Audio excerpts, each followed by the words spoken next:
যারা হচ্ছে day long ট্যুরে যেতে যাচ্ছেন আজকের ভিডিওটি তাদের জন্য।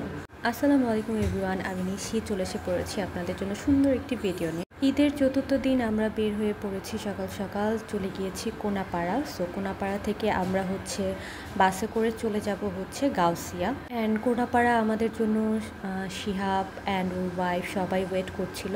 তো এখান থেকে আমরা বাসে করে হচ্ছে চলে যাব হচ্ছে গাউসিয়া মার্কেট। দেন গাউসিয়া মার্কেট থেকে হচ্ছে আমরা অটো করে সুবর্ণগ্রামের দিকে যাব। সো ফাইনালি আমরা গাউসিয়া মার্কেট থেকে হচ্ছে অটো করে চলে যাচ্ছিলাম সুবর্ণগ্রামে। তো এই তো আমরা চলে আসলাম সুবর্ণগ্রামে। তো আমরা এখন এন্ট্রি করব। এখানে প্যাকেজ দেখা হচ্ছিল। প্যাকেজ হচ্ছে 1100 টাকা ছিল। 1100 টাকা প্যাকেজের মধ্যে ছিল হচ্ছে আপনার রাইড থাকবে, দেন দুপুরের লাঞ্চ থাকবে, আর হচ্ছে ওয়াটারল্যান্ডটা থাকবে। আমরা প্যাকেজ নিইনি, আমরা সিঙ্গেল এন্ট্রি করেছিলাম। তো সিঙ্গেল এন্ট্রি হচ্ছে 300 টাকা করে পার পারসন।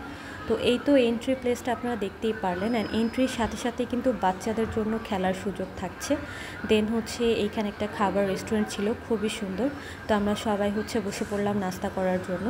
সো আমরা এখানে বসে বসে অনেক দিন পর যেহেতু দেখা হচ্ছে, সবাই একটু আড্ডা দিচ্ছিলাম। আর যেহেতু প্রচণ্ড পরিমাণে গরম ছিল, তাই ভাবছিলাম এখানে কিছুক্ষণ ওয়েট করব। তো আমরা এখান থেকে কিছু নাস্তা অর্ডার করে নিলাম। প্রাইস রিজনেবলের মধ্যেই ছিল। তো এখান থেকে আমরা পরোটা অ্যান্ড ভাজি অর্ডার করে নিয়েছি। তো খাওয়া দাওয়া শেষ করে হচ্ছে আমরা ঘুরতে বের হয়ে যাব। দেন এইখান থেকে হচ্ছে আপনারা টিকিট নিয়ে এইখানকে 2টা রাইড আছে। ছোট ছোট যে জিপ গাড়িগুলো আছে, এগুলো দিয়ে একটা রাইড হচ্ছে আপনাকে পুরো রিভার সাইডটা ঘুরে দেখাবে, অ্যান্ড আরেকটা রাইড হচ্ছে রিভার সাইড অ্যান্ড সাফারি, দুইটাই ঘুরে দেখাবে। তো আমরা হচ্ছে শুধু সাফারিটা ঘুরেছি, রিভার সাইডটা হেঁটে হেঁটেই ঘোরা যায়। তো এখানের যে আর্টগুলো ছিল খুবই সুন্দর লাগছিল। তো আর্টগুলোর পাশে আমি একটু ভিডিও অ্যান্ড ফটোজ নিয়ে নিলাম। আর এইখানে কিন্তু যে রাইডগুলো আছে অসম্ভব পরিমাণে ডেঞ্জারাস রাইডগুলো। আমি কোনো রাইড এখানে ট্রাই করিনি, কারণ হচ্ছে আমি এসব খুবই ভয় লাগে আমার। বাট এইখানের যে পরিবেশটা, এই যে গাড়িটা দেখতে পাচ্ছেন, এই গাড়িগুলোতে করে হচ্ছে তারা পুরোটা পার্ক ঘুরে দেখায়। তো এই জিনিসটা আসলেই অনেক সুন্দর। আর এই যে রাইডগুলো দেখতে পাচ্ছেন, এগুলো বেশ ভয়ঙ্কর। যারা হচ্ছে খুবই সাহসী তারা এই রাইডগুলো ট্রাই করতে পারেন, বাট আমি এগুলো ট্রাই করিনি। তো এই যে একটা রাইড চলছে, এটাও বেশ ভালোই লাগছিল দেখতে, বাট ওঠার সাহস হয়নি, তাই আর কি ওঠা হয়নি।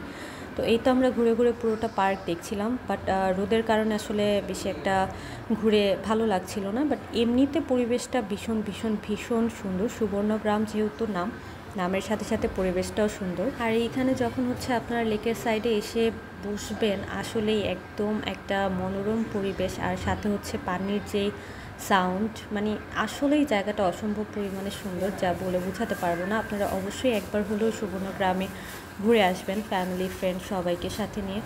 আমরা সবাই আসলে বেশ এনজয় করছিলাম। এখানে কিন্তু স্পিড বোট দিয়েও রাইড করা যায়। দেন হচ্ছে আপনার সুইমিং আছে, খাবারের ব্যবস্থা আছে, পানির প্রাইসটাও খুব কম। আমরা অন্যান্য জায়গায় হচ্ছে গেলে দেখতে পাই অনেক বেশি প্রাইস রাখে। আর এই জিনিসটা তো অসম্ভব পরিমাণে সুন্দর। আপনারা বসে থাকবেন আর সাইড দিয়ে হচ্ছে এই রেলগাড়িগুলো যাওয়া আসা করে, এই জিনিসটা দেখতে খুবই ভালো লাগে। তো আমরা হচ্ছে সুইমিং পুলে এন্ট্রি করে নিয়েছি। তো এই তো দেখতেই পাচ্ছেন সুইমিং পুলটা বেশ সুন্দর। এটার পানিও খুব ভালো ছিল। একটা থাকে না যে পরিবেশটা খুব একটা ভালো না, এটার পরিবেশটা খুবই সুন্দর ছিল। আর এর চারিপাশে যে একটা মনোমুগ্ধকর পরিবেশ, মানে ন্যাচারাল একটা পরিবেশ। সো এই তো আপনারা পুলের ভিউটা দেখতেই পাচ্ছেন। আর যেহেতু ঈদের টাইম, সেক্ষেত্রে মানুষের চাপটা একটু বেশিই ছিল, বাট তারপরেও বেশ ভালো লেগেছে এখানে ঘোরাঘুরি করে। আর আমি তো বেশ এনজয় করেছি, আর এখানে অনেক অনেক ভিডিও করেছি, ছবি তুলেছি। তো আপনাদের সাথে শেয়ার করার জন্যই সব ভিডিওগুলো এখানে দিয়ে দিলাম। তো এই তো দেখতেই পাচ্ছেন সাথে পুকুর অ্যান্ড সুইমিং দুইটাই একসাথে। বাট পুকুরে হচ্ছে নামা যায় না, বাট সুইমিংটা তো দেখতে পাচ্ছেন সবাই খুব এনজয় করছে।